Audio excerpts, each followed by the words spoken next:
আসসালামু আলাইকুম। সকল নিকলি বাজিতপুরবাসী, আপনাদের প্রতি আমার সালাম ও শ্রদ্ধা রইল। শেখ মুজিবুর রহমান ইকবাল ভাই জনদরদি, সাধারণ অসহায় মানুষের সহকর্মী যিনি ছিলেন। দীর্ঘ 17 বছর বিএনপির একজন শীর্ষ নেতা তিনি অনেক অপবাদ ও অনেক লাঞ্ছিত হয়েছে, কখনো পিছনে যায়নি, সামনের দিকে লক্ষ্য একটাই, এগিয়ে গিয়েছে শুধু তিনি বিএনপির জন্য।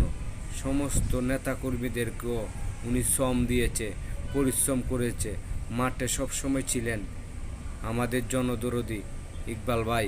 সেই ইকবাল ভাই আমাদের নিকলি বাজিতপুর থেকে 5 আসন থেকে নমিনেশন নিয়েছে।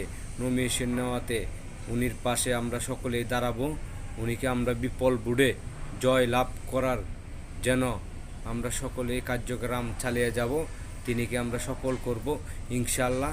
সকলেই একমত থাকেন, যে একমত আছেন কমেন্ট করে জানিয়ে